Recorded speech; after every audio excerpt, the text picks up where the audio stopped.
The IndyCar officials later went frame by frame and told you that the energy in the accident was monumental. Your car went into the fence at 212 miles per hour and then went to effectively net 0 miles per hour in 6/10 of a second. The force alone of all of that, combined with the poles, the fence poles, not the fence itself, but the poles, as you've described it, was enough to basically shatter the vehicle, and the injuries piled up for you. You mentioned 30 broken bones. Something like that, like between, ribs and limbs and all the other stuff. Yeah. So, Thoracic, spinal fracture, spinal cord injury, neck fracture, tibia, fibia, yeah. So I think like fibula. it's obviously like the vague term, like, when we say, like I fractured I had compression fractures in my entire lumbar spine, right? Like my L, like 1, 2, 3, 4 compression fractures. I had thoracic T2 or 4, 5, 6, 7 fractures. I had some cervical neck fractures. So it's like, so if you count each item, it was definitely like it was up there.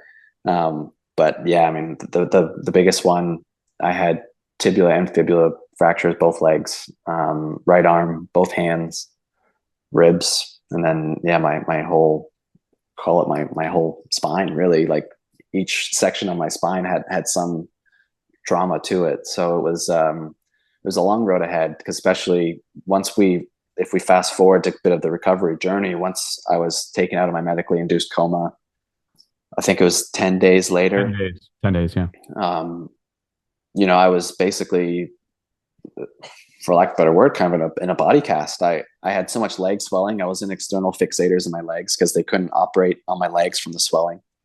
So it had to be stabilized, but they couldn't operate until the swelling was reduced. So I had like these big like bird cages on each of my legs. I was in 2 arm casts. Had a neck brace, back brace. Like I was basically like I couldn't move. And that stayed like that for the first 3 months of my recovery. And the amount of, by the time I finally was able to weight bear on one limb to start my rehab journey, my race weight at Pocono, I think I was 170 pounds, give or take a couple pounds. By the time I got the green light to start my rehab, I was down to 117 pounds Oh, of just being basically bedridden in hospital beds, just waiting, just trying to heal and kind of get back on track. And obviously me being the competitive person that I am, obviously once I was in rehab and rehabbing with other spinal cord injury patients at Craig Hospital in Denver, Colorado, I was always comparing to them because I'm just a competitive guy by nature, right? And a lot of these people were like mountain biking accidents or a motorcycle accident, skiing accident, whatever the case was. But like they had only had a spinal cord injury. And I don't want to mean only, but like they had their spinal cord surgeries to, like, let's say fuse their spine or do whatever. And then they were in the hospital for a week or two. And then they were sent off to rehab and they had all of their like strength still. And I felt like I was like starting from like net zero on everything. I had to gain 60 pounds of muscle basically to try to get 50 pounds of muscle to get back to where I needed to be, to even be like a healthy adult again. So it was a really, really long journey then, but I was able to go to probably the best rehab facility in North America, if not the world, at Craig Hospital in Inglewood, Colorado. And yeah, it's not every day that you get to.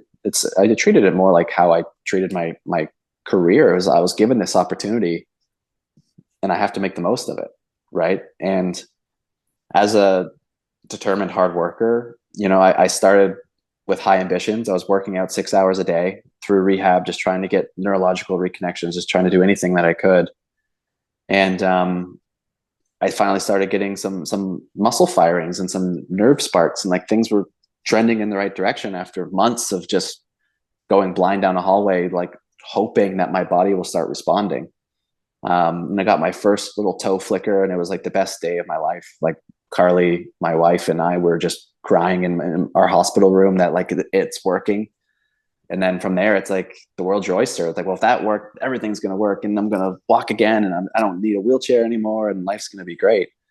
And but I kind of set the bar so high that like I ended up, I'm like, well, it's working, so I'm not going to change it. So I was working out 6 hours a day, 6 days a week, and then just for 11 straight months. Wow. And it wasn't until, you know, I had to come back to Indianapolis to get married that it was finally, you know, after a conversation with my wife, it was like, you know, it's time to leave rehab and start your normal life, right? And at the time, it's like you're in this renowned facility, like best doctors, best physios, PTs, OTs that the North America can offer you. And I was like seeing the results, and it was a really, really tough decision for me. And also I think a lot of mental aspect of when you're in rehab, you're not really in the real world, right? And then there's the daunting task of like being out in the world in a wheelchair, right? Like it was something that I think deep down in my subconscious, like I also wasn't ready to start that yet. Because in the gym, I was just one of hundreds of people in wheelchairs trying to better their lives, right?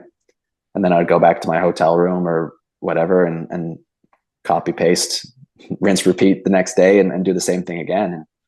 You know, but it was definitely time to go home. And thankfully, you know, I had such a supportive partner with me that was dealing with all of the home adaptations and getting the ramps and bathrooms adapted for wheelchairs, and not on top of that, planning a whole wedding while I was off in Denver doing my rehab. So I didn't really, I was so single-minded at the time that it wasn't until I got home that I kind of realized that what I was really putting my wife through, that, you know, I knew I was being selfish, but I didn't know to what extent, you know, and how much of a burden and how much of a toll that it was on her, and the workload that she took on just as frankly, the partner that's just along for the ride.